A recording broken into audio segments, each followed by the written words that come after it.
Stay tuned for tonight's adventure with the Fat Man. Okay, here we go. Good morning, good afternoon, good evening, whatever time of day it is. I hope it's good to be where you are because I'm really excited to be here today. My name is Baltimore Fats, and this is The Fall Guy. Yeah! Oh no! I didn't quite nail it on that one. All right, so this is the story of the Gunpowder Plot. Have fun, guys. Okay, so we talked about what the Gunpowder Plot may have been used for if such a plot ever existed, but we didn't talk much about the plot itself. And so let's remedy that, right? The Gunpowder Plot was masterminded by one Robert Catesby, and here he is, just another in a long line of dashing looking noblemen, most of whom seem to have rocked this look at that time, right? But before we talk about him and some of the other conspirators, let's set the scene, shall we? And so it's 1605, and King James has been on the United Throne for just over 2 years. And though the king made thinly veiled promises that things would get better for Catholics under Stuart rule, Catholics who have suffered harsh censorship under the Tudors before him, but things really haven't improved at all. And there were some very wealthy Catholics who were getting tired of being recussant. Being recussant meant that they were still openly Catholic, never swearing the oath of loyalty to the king's church, but they were censored. They were fined, or they were put under house arrest, things like this. Or they were recussant, is what they called that. Right? And there were a lot of these very wealthy recussant Catholic families in England at the time, because you have to remember that just 60, 70 years before, England was a very Catholic place. And so while they're censored, I'm sure their imprisonment is the lap of luxury for some of these families, right?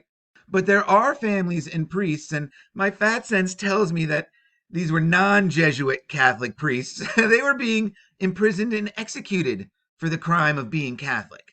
Though this type of persecution is highly selective, because people like George Calvert, the Lord Baltimore, he gets to convert to Catholicism late in the game with little or no political repercussions, right? I mean, he gets to go on and, be proprietor for 2 colonies, and he never loses his status in the Star Chamber, things like that.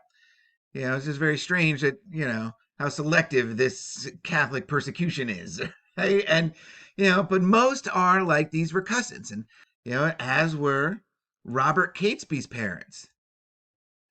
They were wealthy, politically important people getting tired of all the anti-Catholic sentiment, and it's under this atmosphere that Robert Catesby grows up.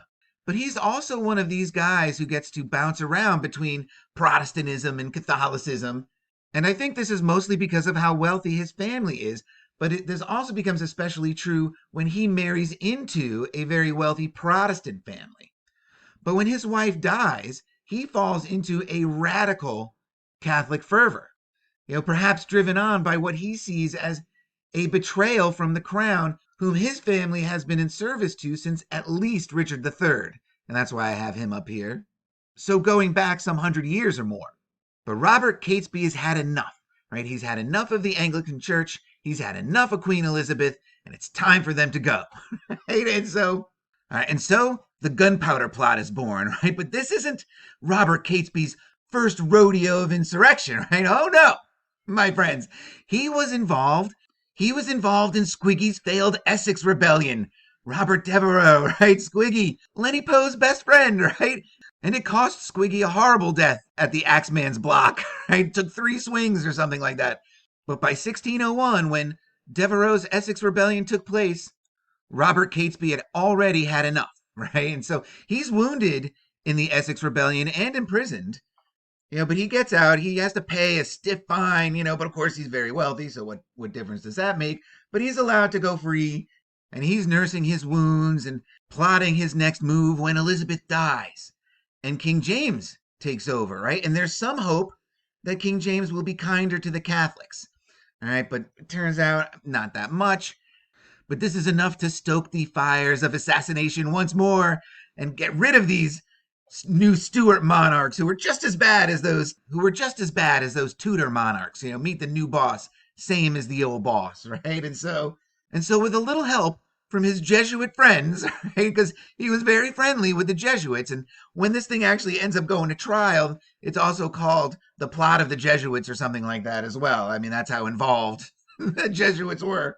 And so it's with this help from the Society of Jesus that he decides to put the band back together, or at least what's left of the Essex Rebellion anyway. And so not only do we have Robert Catesby from the Essex Rebellion, we also have John and Christopher Wright as carryovers into the Gunpowder Plot, this John Grant as a carryover into the Gunpowder Plot, and the not pictured Francis Tresham.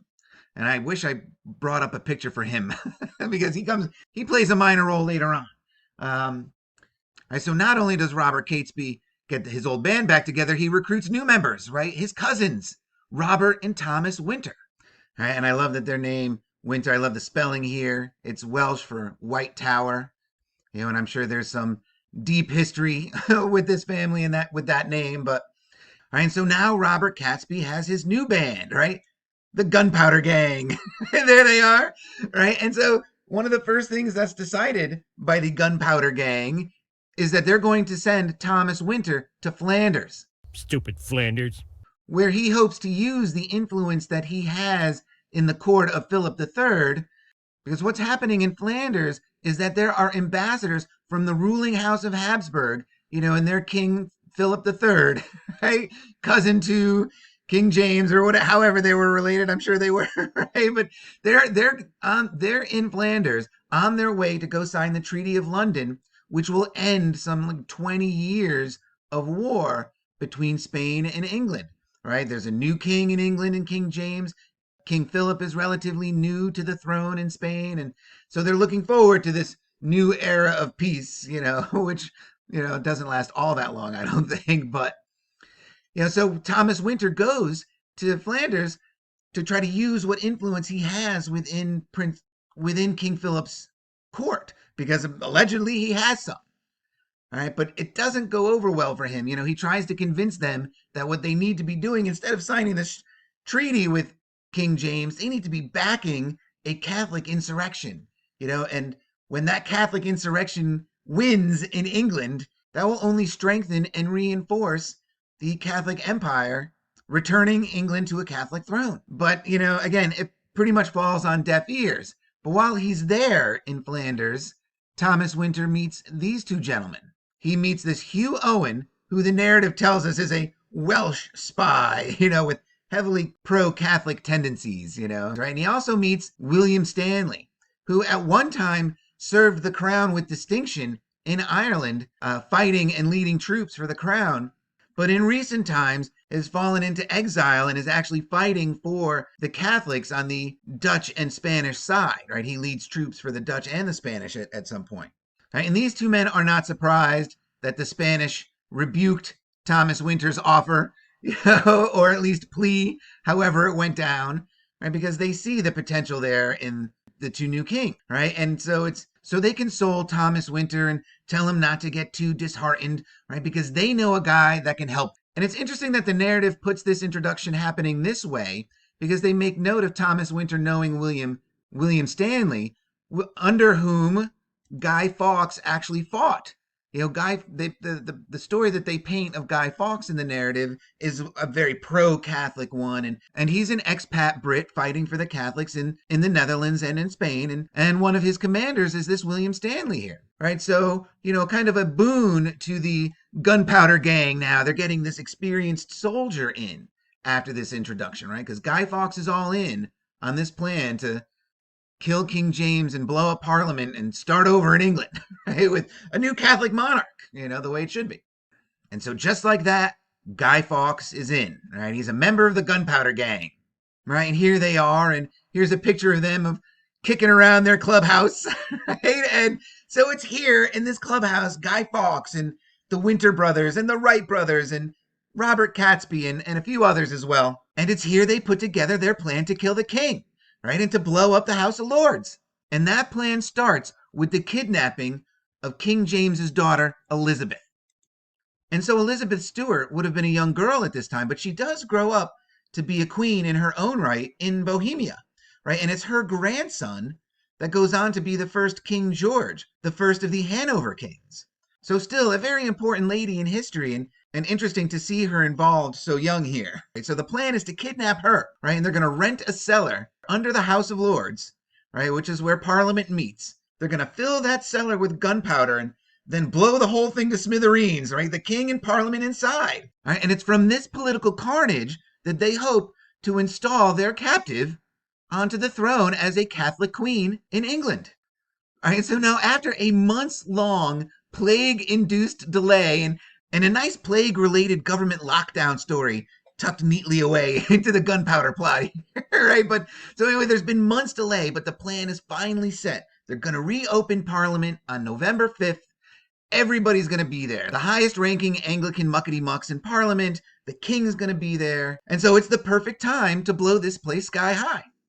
And so the night before, on November 4th, our boy Guy Fawkes is put in charge of guarding the 36 barrels of gunpowder that's underneath the House of Lords. But unfortunately, he's apprehended that same evening, and the plot is foiled. And he's apprehended because an anonymous letter makes its way to this guy. This is William Parker, Baron Monteagle. All right, so what we know about this letter is that it was delivered to him on October 26th, which is, interesting. That's like 10 days or so before Guy Fawkes is apprehended, right? It says that an anonymous letter warned Lord Monteagle to avoid the opening of Parliament. This letter was possibly sent by Monteagle's brother-in-law, Francis Tresham. All right, the letter tells him not to go to Parliament that day because, of course, being a baron, he's Baron Monteagle, he's going to be at the House of Lords that day. Right? And it says that the letter was possibly sent by Monteagle's brother-in-law, Francis Tresham. And now, that's the name, that's the guy whose picture I didn't bring up he was part of the Essex Rebellion, and he was part of Catesby's new band. Right? He's the brother-in-law of the guy who gets the note. All right, and so now, that makes sense. And so could that just be a tip-off to save his brother-in-law's life? Others believe that he authored the letter himself to win acclaim and favor with the king. But I would think if that were true, of course, he would have been busted, right? Because there are confessions all around when this thing's said and done. But it goes on to say that after deciphering the note, Parker rushes to Whitehall and shows it to Robert Cecil. You remember Robert Cecil, right? Secretary of State during this time. Very important guy. Head of security, I think, was also part of his duties, if I'm not mistaken.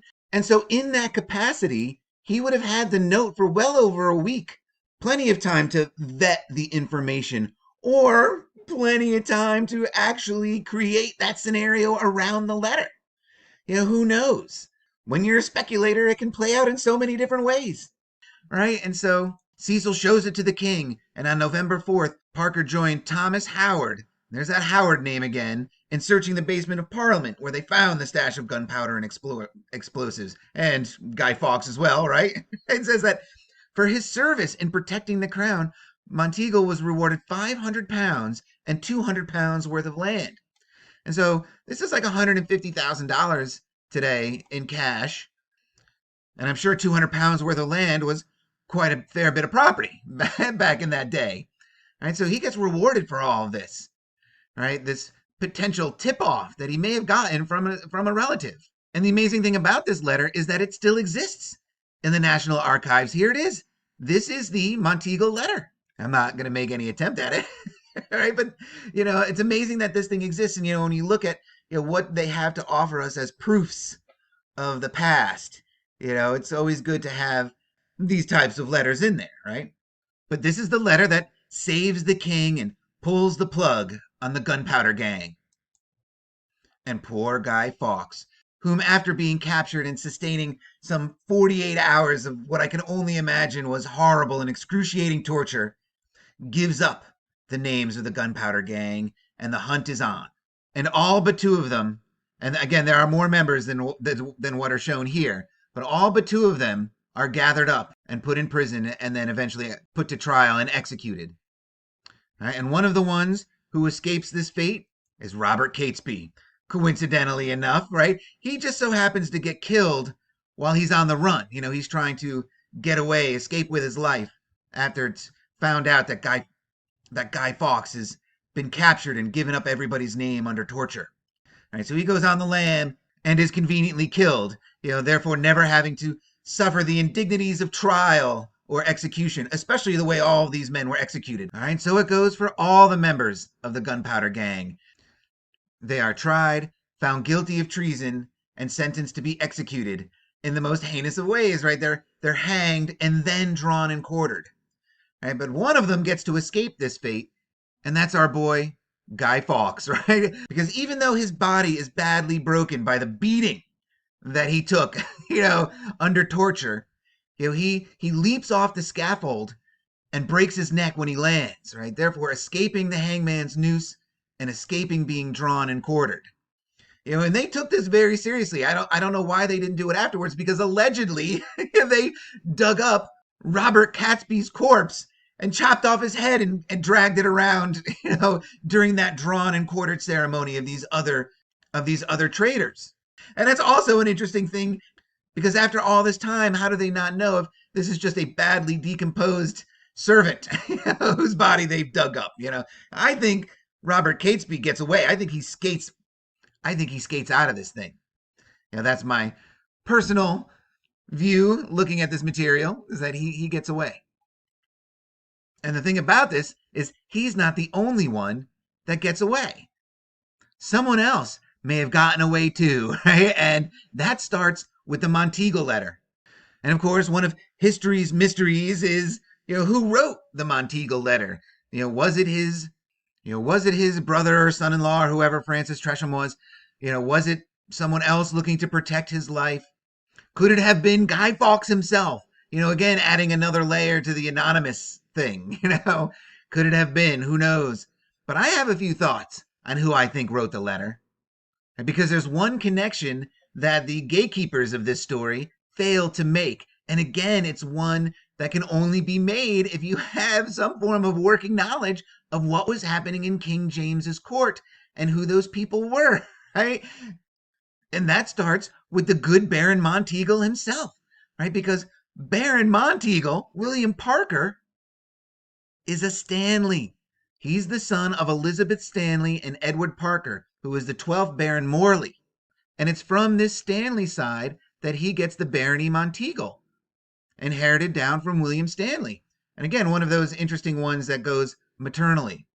Now, the thing about this, and that being a Stanley at this time, and who the Stanleys were, that these families held multiple titles, right? And that the Stanleys originate out of the Earldom of Derby. And now, if this is starting to sound familiar to you at all, it should, because that would make William Parker a cousin of Anne Stanley. That's right, Mervyn Touché's sex-crazed would-be queen of a wife, right? Because she was the daughter of Ferdinando Stanley, right? And was King Henry VIII's chosen heir apparent after Elizabeth. And the Earl of Derby, clearly a capo in the top hat mafia of the day, right? It's just unbelievable. So this William Parker. So now this would connect William Parker as a cousin of the Stanleys to the very upper reaches of the crown, right? It's hard to get closer to royalty than the Stanleys. That was the status of the Stanleys. And so William Parker's a Stanley. So what, you may say, right? The court was crawling with Stanleys at the time, right? But let's not forget who else was a Stanley. That's right, Billy Stanley. Let's not forget about his liaison with Thomas Winter, right? Or the fact that he is a direct descendant of the Earl of Derby. And so regardless of whether the Gunpowder Plot was as real as the narrative makes it out, or was it some sort of false flag event, or maybe even it was a sting operation or a double cross, because this is how I see the story playing out now. Because once you know a little bit more about William Stanley over here, and that he is a direct descendant of the Earl of Derby, and that he is super pro-Catholic, and that he did serve with distinction for the crown before surrendering the troops that he had to the Spanish and becoming essentially a turncoat like a Benedict Arnold for England and joining the Spanish side. That's how much he hated the Tudors and the Anglicans, right? Is that he surrendered British troops to them. Right? He hated the crown so much that he launched several failed attempts to assassinate the Queen. In the early 1590s, he fostered numerous attempts to assassinate the queen, but all of them were poorly planned and easily detected, so it says. Right? But again, he manages to keep skating by. Why is that? Because he's a Stanley. And it's alleged that Billy was greatly influenced by this French lieutenant, Jacques de Francisco, right? A somewhat shadowy individual, right? And the Jesuit William Holt, both of whom believed sincerely that the killing of Elizabeth was a meritorious act, right? But that was so 1590s, and it's now the 1600s, and maybe Billy is thinking that he's had enough, right? It's time to go home, or at the very least, find a way to live out his days as not an enemy of the state. And maybe he sees his chance meeting with Thomas Winter in 1604 and learning of the Gunpowder Gang's plot. Right? He sees this as his ticket to Redemption Town, right? Because sometime in 1604, he sues for a pardon and seems desirous of returning to England. And so now I'm thinking maybe he butters his petition to the right ears with some of the knowledge about the Gunpowder Gang's activities, right? And that he can serve them up on a silver platter. I mean, Guy Fawkes is his boy. He served under William Stanley. Surely Guy kept his former commander in the loop as best he could, right? And there are varying accounts of how swift a character Guy Fawkes may have actually been. And so if he was on the loyal but gullible side, what better patsy or scapegoat could there have been? In the end, what would have Fawkes' life meant to William Stanley if it meant William Stanley could be free? And I believe this idea is supported and evidenced by the fact that, according to our narrative anyway, right, Sir Robert Cecil exonerates him from complicity in the Gunpowder Plot, but he never gained permission to visit England and spends the rest of his life in relative obscurity, which I read as free from prosecution, right? Or maybe even like witness protection, I don't know, it could be, right? Because he does maintain his association with the Jesuits, and when he falls out with them, with these English Carthusians, whoever they are, right? But the way this is playing out, I think that Billy Stanley wrote this note to his cousin, right? And set the whole thing up after making an arrangement with Robert Cecil, to spare his life, or at least allow him the luxury of living his life without having to look over his shoulder for the rest of it, because he was a Stanley, because he was a direct descendant of the Earls of Derby. And Guy Fawkes was his fall guy, or the first to fall anyway, that first domino in the chain reaction, right? But, what do I know? I mean, this is all just speculation, one man's interpretation of the gatekeeper's information. And I'm also very fond of the idea that Guy Fawkes may have never existed at all, which would add a whole new layer of depth to the anonymous thing. And so in keeping with this idea that Guy Fawkes was never a real person, I wanted to take a look at his name, go right through Fawkins' maze, as it were, right? And I first looked at the variations, variations playing such an important part in this story, because one I was thinking of was Guy Fawkes, F-O-L-K, like Guy Fawkes, just sort of creating this sort of everyman-ish persona around him, maybe, with the name, or casting that type of spell with the name. But it says here that the very first variant is fake, and that's amazing, because when I was reading about the history of the name here, and this is just from Wiki, they say it's a Norman French name. Of course it is, right? And that it comes to England after the Norman conquest of 1066. But it says that the surname may be a corruption of the Norman surname Vaux, which means valley. But when I see that, I was like, Vaux, that is awfully close to faux, made in imitation or artificial. What the fuck is happening here? Faux guy, the fake guy, the effigy, I mean, it's all right there in his name. It's really unbelievable the way they were able to create a mythology around this guy to supplant their Samhain Harvest Festival bonfire rituals, right? And so, all right, I'm putting an end to it here. That's my presentation on the Gunpowder Plot. I hope you guys had as much fun with this one as I had bringing it to you. And remember, just because you don't know the truth doesn't mean you can't have fun with the lies, right? And so, until the next one, cheers, guys.